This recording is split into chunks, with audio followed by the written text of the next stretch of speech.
dalam melakukan tugas operasi penguasaan markas kelompok kriminal bersenjata, Satgas Operasi Nemangkawi telah berhasil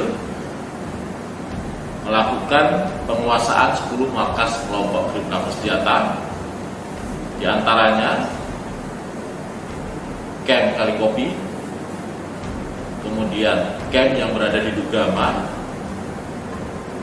milik KKP Egyanus Nagoya, baik Yuguru, Alguru, dan Kalimen, dan juga 6 markas yang berada di Kabupaten Puncak, baik Woloni.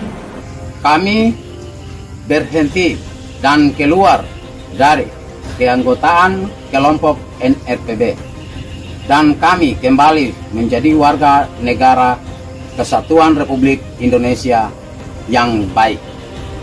400 mereka menyerahkan diri. Sampai hari ini kami sendiri, baik di Musbida, kami sendiri belum ada data berapa yang masih ada di kampung-kampung ini. Masyarakat, TNI, Polri gugur di sini, meninggal di sini. Tadi saya katakan oleh Bapak Bupati, terlalu banyak darah bertumpah darah di tinggi Nambut ini. Mari kita stop, mari kita hentikan konflik-konflik adu domba. Kita berkelahi, berperang, hentikan, stop. Karena kita semua anak bangsa.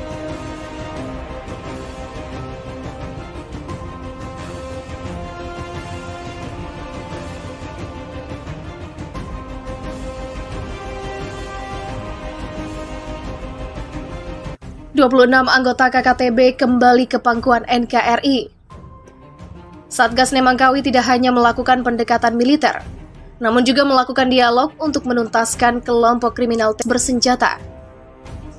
Hasil pendekatan dialog itu terbilang berhasil, setidaknya 26 anggota KKTB kembali ke pangkuan NKRI. Kasatgas Humas Operasi Nemangkawi Kombes Pol M. Iqbal Al-Hudusi menjelaskan, Satgas ini melakukan dialog dengan upaya preemptif dan preventif. Dengan berbagai kegiatan yang berupaya membantu meningkatkan perekonomian, seperti penyaluran bibit pertanian, perikanan, peternakan, Binmas Noken, dan bakti sosial.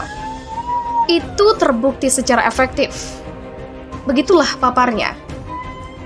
Tercatat sejak Januari hingga Juni 2021 terdapat 26 KKTB yang menyerahkan diri. Mereka lantas berjanji setia ke NKRI.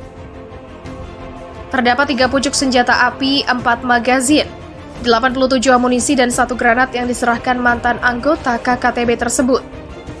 Ia menjelaskan pendekatan dialog juga dilakukan terhadap tokoh-tokoh Papua. Terdapat 166 tokoh Papua yang selama ini mendapatkan perhatian. Menurutnya, untuk operasi Nemangkawi tahap 2 akan dilaksanakan secara kewilayahan oleh Polda Papua. Sementara pengamat terorisme Al-Haidar menjelaskan memang pendekatan dialog terhadap KKTB diperlukan. Pendekatan militer atau represif tentunya tidak akan bisa menuntaskan persoalan KKTB. Dalam banyak sejarah, sebuah konflik bersenjata hanya bisa dituntaskan dengan dialog. Salah satunya gerakan Aceh Merdeka. Kalau tidak ada dialog, tidak akan selesai masalah di wilayah konflik. Harus menemukan jalan tengah. Demikian tugasnya. Dalam banyak sejarah, sebuah konflik bersenjata hanya bisa dituntaskan. Namun begitu, pendekatan militer memang juga diperlukan, terutama untuk menekan kemungkinan aksi bersenjata yang dilakukan KKTB. Sebelumnya, KKTB makin aktif melakukan serangan, yang terakhir seorang kepala suku dan 3 pekerja bangunan ditembak. 3 orang pekerja bangunan dipastikan meninggal dunia. Satgas Nemangkawi masih terus melakukan pengejaran terhadap KKTB. Komandan Resor Militer dan Rem 172 Prawira Yakti, Brigjen TNI Izak Pangemanan, menyatakan bahwa tidak ada warga maupun pekerja jembatan yang disandra kelompok KKB pasca penembakan truk di Kaliwit, Kampung Bingki, Distrik Saradala, Kabupaten Yahukimo, Papua.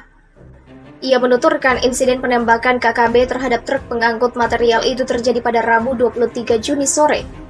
Serangan itu membuat supir truk langsung balik arah dan mengamankan diri di Kampung Bingki. Kemudian pada Kamis, KKB menyerang Kampung Bingki yang membangun rumah warga, serta mencederai kepala kampung Obajanang, kata Izak dikutip dari Antara. Dari laporan yang diterima, para pekerja jembatan dan warga sudah mengungsi sejak Kamis 24 Juni, sesaat setelah penyerangan di Kampung Bingki. Sebagian besar warga yang menyelamatkan diri menggunakan perahu motor sudah tiba di Lok Pon Dekai, sedangkan yang lewat darat masih dalam pemantauan dan berharap seluruhnya selamat tiba di Dekai. Dan Rem menyatakan kondisi Kampung Bingki saat ini sudah kosong ditinggal warga yang ketakutan akibat penyerangan yang dilakukan KKB atau disebut juga kelompok separatis bersenjata pimpinan Tendius Kwijangge. Sebelumnya terjadi penembakan dan penyanderaan terhadap warga sipil yang merupakan tukang bangunan oleh KKB Papua di Kampung Bingki, Kabupaten Yahukimo. Dalam peristiwa itu, 4 warga dilaporkan meninggal dunia. Kabid Humas Polda Papua, Kombes Ahmad Mustafa Kamal menyampaikan peristiwa itu terjadi pada Kamis, 24 Juni 2021. Pelaku diduga merupakan kelompok kriminal bersenjata pimpinan Tendius Kwijangge alias Tendinus Murid. Insiden berawal saat karyawan PT Sinama melakukan aktivitas pembangunan proyek Jembatan Kalikuk, Kampung Samboga, Distrik Seradala, Kabupaten Yahukimo. Korban berinisial S bersama karyawan lainnya mengambil material batu olahan menggunakan truk melewati Jembatan Kali 1 Kampung Samboga, Distrik Seradala. Para karyawan berupaya kabur dengan memutar kembali kendaraan, hanya saja anggota KKB langsung melepaskan tembakan ke kendaraan yang digunakan para korban.